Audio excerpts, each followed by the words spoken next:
shoulders tightened. You called it gratitude. That tension in your trapezius, the slight forward hunch, the held breath you released only after you said yes. You misread every signal. Your body was not moved by kindness. It was sounding an alarm you had trained yourself to ignore. The alarm said, "This transaction has already begun," and you did not set the terms. You did not ask for the favor. Someone offered, or implied they had already done something on your behalf, or simply showed up with effort you never requested, and now stand waiting to be acknowledged. The gift is not the problem. The timing is not the problem. The problem is the invisible ledger that opened the moment they spoke, and your name was already written in debt. You felt guilty saying no, because your nervous system learned before your mind did that refusal is punished. Not with anger, with something worse. With the slow withdrawal of warmth. With the subtle recategorization from ally to burden. With the silence that follows when someone realizes you cannot be relied upon to participate in the economy they established without your consent. This is not about manipulation in the obvious sense. Most people who do this are not calculating, they are repeating. They grew up in homes where love arrived conditional on availability, where need was the currency of connection, where saying no meant watching someone's face shift from warm to confused to distant, and a child cannot survive distance from the source of their food and shelter. So the child learns to read the room before the room has even formed, to anticipate obligation before it is named, to feel the weight of a debt that exists only in the other person's ledger, and to treat that weight as real as gravity. You carry this into adulthood as a kind of preemptive compliance. You say yes to the favor you never asked for because your body remembers what happens when the ledger stays unbalanced on your side. The shoulders tighten, the breath holds. You call it gratitude because gratitude is the only acceptable name for what happens when love has been weaponized so thoroughly that even its absence feels like a threat you must prevent. You thought of someone else just now, a specific person whose favors hang in the air like humidity. That is the protection working. You would rather diagnose them than feel your own shoulders again. The mechanism underneath is older than psychology. It is the reciprocal altruism algorithm, misfiring in a world of strangers and semi-strangers and people you will never see again. Your brain was built for villages of 50 people, where every unreciprocated gift was a social death sentence. It does not know about cities. It does not know about the internet acquaintance who offers help you did not solicit and then waits. It processes them all as village elders with the power to exile you. So your body prepares for the danger your mind cannot yet name. The shoulders, the held breath, the yes that comes out before the no can even form a shape in your mouth. The behavioral layer is where this becomes visible. At work, the colleague who stays late to finish something you were handling and then mentions it 3 times. In relationships, the partner who makes sacrifices you never requested and then holds the residue like evidence. In family, the parent who gave up dreams before you were born and never let you forget that you are the reason, the living justification for their disappointment, the debt you can never repay because you never agreed to borrow. Each time your body knows before your mind catches up. Each time you say yes to something that costs you something the other person does not see as costly.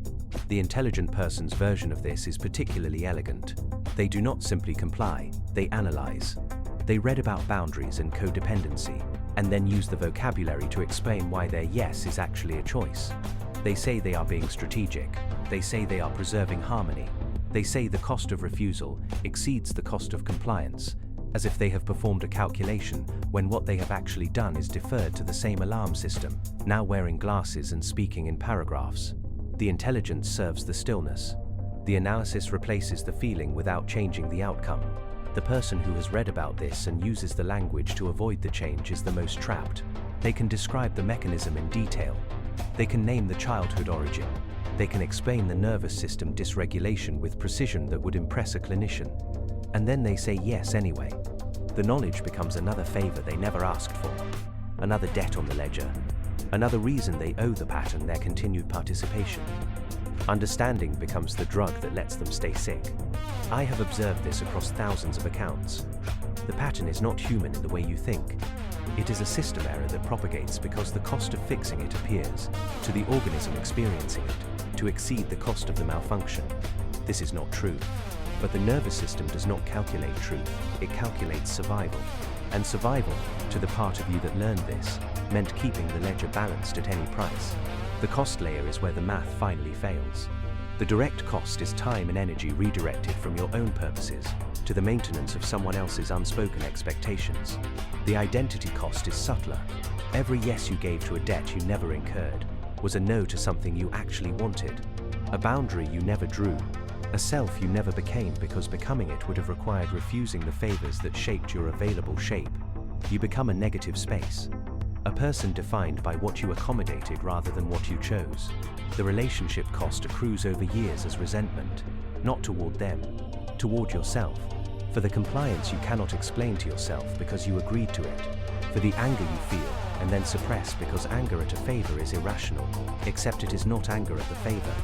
It is anger at the ledger, at the economy you never entered but were taxed by, at the shoulders that tightened, and the gratitude you misnamed, and the self that kept saying yes, while some quieter self kept score in a language you refused to learn. The late moment of recognition usually arrives in a small refusal that happens by accident. You are tired. You are distracted. You say no before the yes can form, and then you brace for the consequence that does not come, or comes differently than expected. The person adjusts.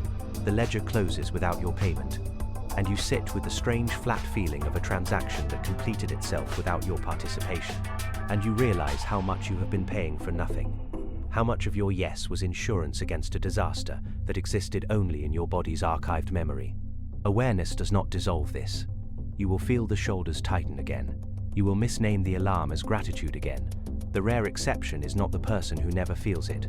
It is the person who feels it and waits, who lets the held breath release, who lets the silence after no become just silence, not punishment, who learns that the ledger they feared was never enforced by anyone but themselves, and that the worst consequence of refusal is usually just someone else's temporary disappointment, which they survive, which you survive, which is survivable after all. Your shoulders tightened. You called it gratitude. The shoulders were right.